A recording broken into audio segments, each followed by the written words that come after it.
Hello my fellow nerds, Kolko here. Now, recently I made a post saying that I was going to do a video on the Country Humans fandom, and, well, I am, but as I was writing the script, I realized that the criteria I was using to analyze this fandom can be applied to other fandoms as well. And then I was going to make a video about why some fandoms are more toxic than others. And as I was making that video, I realized two portions of my video took up most of the length and was making it over 20 minutes long. And that was the types of fans in the fandom. So I'll come out with the general video on my magic formula on what makes a fandom rotten after this and tie these videos together. But first, you need to know what kind of people make a fandom hostile and trashy. And I know this because I've been almost all of these. But before I begin, I have to put a disclaimer. Please don't harass anyone who you think is one of these types of people. Don't harass anyone in the examples I use. Don't harass anyone in these example fandoms. Not everyone in these fandoms that I'm talking about act like this. Just please don't be part of the problem. You know what I'm talking about. Just don't. Before we get into the meat, we first need to review the bad but mostly just cringy category. First is weeaboos. Yeah, they're annoying, but there are varying levels of weebs, and most weebs are self-conscious about it. Weebs are mostly just cringe rather than toxic. If you leave them alone in their little corner, they'll burn themselves out. Redditors and 4chaners. You know what I'm talking about. The people who constantly reference their IQ. These are the people that will drop some very politically incorrect words every now and then, but that's mostly it. They're pretty easy to ignore unless they become full-blown elitist or political numbnuts. Casual shippers. Everyday shippers won't ruin your life and are just there to have fun. Just because a fandom has shippers does not mean you're going to have a bad time. And now for the actual people that contribute to these dumpster fire fandoms. Elitists and obsessives. Rick and Morty and Dragon Ball fans will definitely tell you that elitists suck. Elitists often appear in places where the fan base mostly consists of Redditor males. You know the kind I'm talking about. People who will say, "You're not a real fan if my series is the best thing ever. I'm superior because I like this series." The gatekeepers. Most gaming fandoms also fall into this trap because it's easy to become elitist in a competitive video game setting. Even in a non-competitive setting, fans find a way to gatekeep over saying which game or which series is better. Just remember, liking something doesn't have to be stressful. If it is, you're doing it wrong. It's okay to be really into something. And it's okay to correct somebody about lore or canon. It's not okay to insult others for not knowing something. You are not the one who decides what is right or wrong. Obsessives, similar to elitists but not exactly the same, are the people that get way too into the series. It's okay to get really into something and want to learn everything about it. How do you think I started this channel? But obsessives tend to bring a bad rap to their fandom by spending obscene amounts of money on merch, talking obsessively about their series, having husbandos or waifus to fill the empty void of not having an SO, and basically trying to prove that they are the ultimate fan and that nobody can compete with them. You know, the people that will not shut up or stop harassing you until you watch or read their series. These are the stans that will unironically become a Stalinist after seeing Hitalia's Russia. These are the people that will threaten to kill people because their favorite character does it. Anyone who kins a fictional character, claims they're in love with a fictional character, or anyone who can't separate fiction from reality also falls into this category. Obsessives and elitists are mostly what makes a fandom toxic. And what's the exact opposite of these people? Normies, casual viewers of the series, people that will touch the fandom every now and then and maybe have one or two things of merchandise, but not to the point where they build a shrine to their favorite characters. The more casual viewers a series has, the less toxic it will be. Next are the Fujoshis. Most people who ship do so peacefully. It's normally just a select few people that get really bad.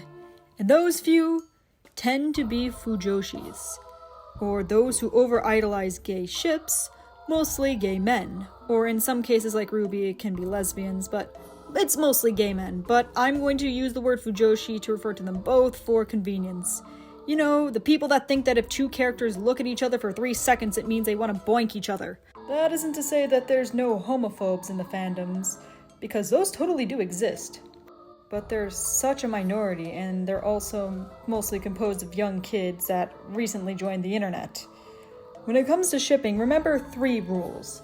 1. The more unanimous ships in the fandom, or the more confirmed canon pairings or sexualities, means that there will less likely be ship wars. By unanimous ships, I mean ships that are canon, or ships that just everyone can agree on. Basically, these are the series that don't have a lot of ship bait. Looking at the Ruby fandom, Renora is a now canon ship, but even before it was, people who strayed off the beaten path and ship Ren with someone else aren't attacked or violating canon, because the only shippers that say that are those who ship something that isn't actually canon. Everyone else is like, okay, cool. And that's how it should be. 2. The more fujoshis that inhabit the fandom, the more toxic it is. Just take a look at the Genshin Impact fandom, and the early Hetalia fandom. In both of these examples, if you shipped a character in a hetero ship, you're horrible and erasing LGBT relationships, even though that character could very much be bisexual. Notice the word I use, bisexual. This is a concept that fujoshis don't believe in. Sometimes this also involves the fans bashing on other characters who get in the way of their ships, like the Hetalia fandom that went on a crusade against all the female nations because they quote-unquote got in the way of their yaoi. Number 3. The more shippable the characters are, the more likely there will be toxic shippers.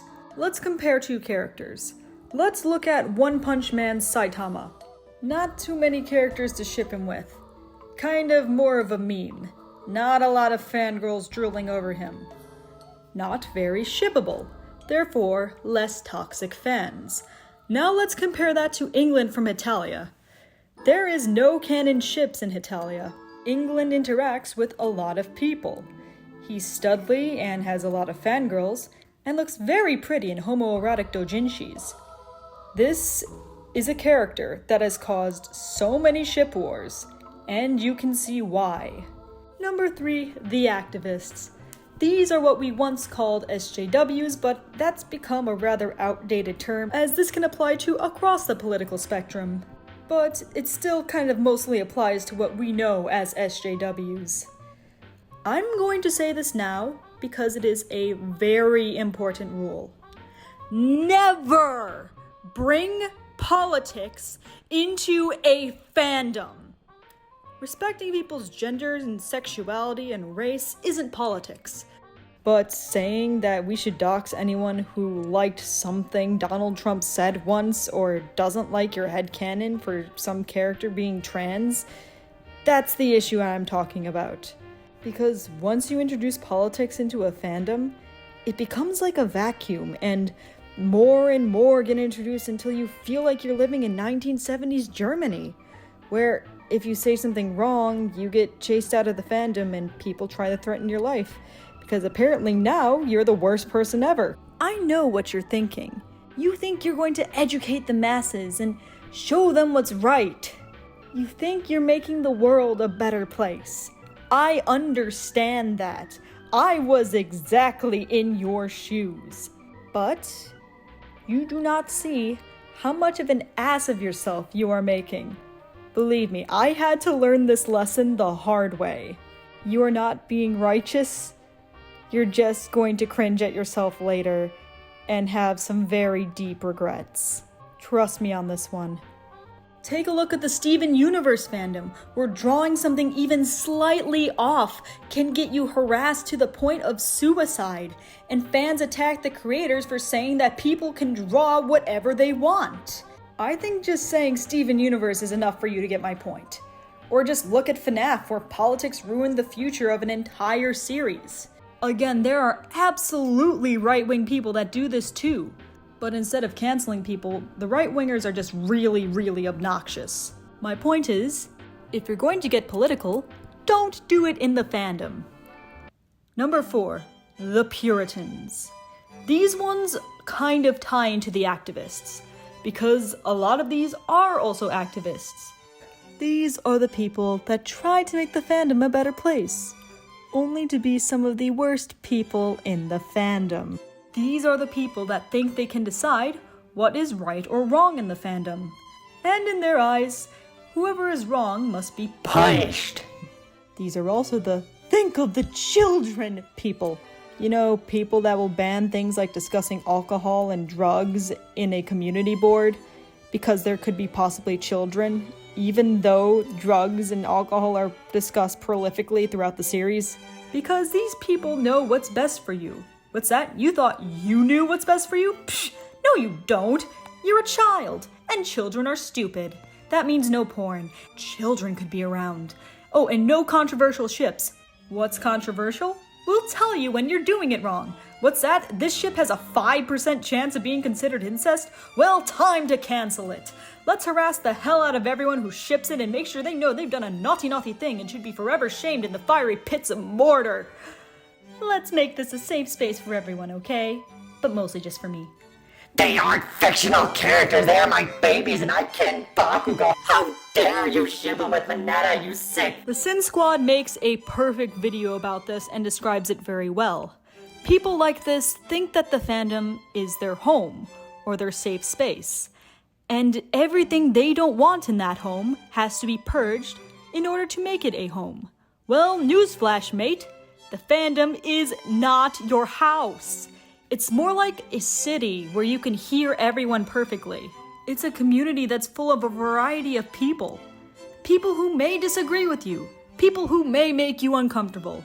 People who may do things to intentionally piss you off. People who may draw furry fetish art of all the characters from Harry Potter fucking each other. Welcome to the internet. But it's not your job to be purity police. If you don't like it, don't read it. Ignore it. Do literally anything except harass the person. The last group of people that often contributes to toxicity and controversy in fandoms is children. I know I'm going to get a lot of shit for this, but hear me out. The Hell of a Boss or Has-Been Hotel fandom is very tame compared to most fandoms. Why? Because the show is made for mature audiences. It's lewd, it's crude, it's crass, and that excludes a portion of what I would call problematic fans. What age are most problematic fans? I would say that falls in the range of 15 and under. Of course, people who are older can be just as, if not more, toxic. But the main difference is that these people are still changing and growing. Not to say that adults can't change and grow, I mean, look at me, I'm 23. Do you know how much I've changed since last year? But my point is, these kids will eventually and hopefully grow out of this behavior and become adults who look back on their teenagers like, oh god, I was so cringe, why the hell did I do that? You know, like me. Those are the awkward years, and you're still trying to figure out who you are, and engaging with fandoms and people that share your interests is a good way to do that. But that does not change the fact that tweens and teenagers are awkward and cringy as hell. And for the teenagers and tweens that got offended by that, I promise you, you will absolutely agree with me in a few years. Trust me. Yes, you can totally handle mature topics. It's not because we think you're stupid. It's the way you interact with people and how passionate you are about a series that tends to be the issue. Minors are not stupid. They're just bad at interacting with people, which will get better the more they do it.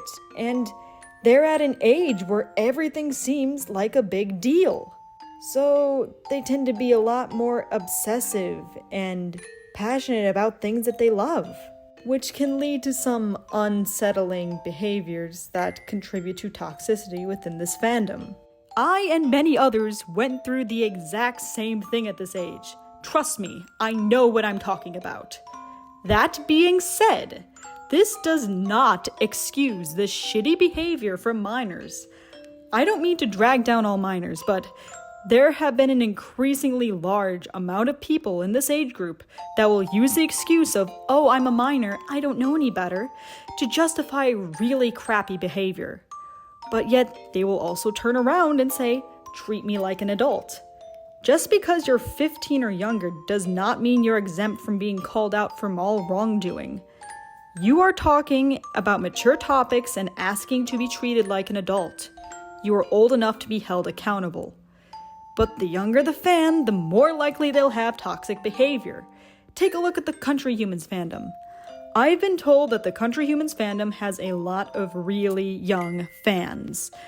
And those fans most likely haven't learned about the horrors of the USSR or the Third Reich and think things like this are okay, and that no one will have a problem with it. As I stated earlier, minors are also more likely to become obsessives or fujoshis, and because they tend to treat things more like they're a bigger deal, they also like to be political as well.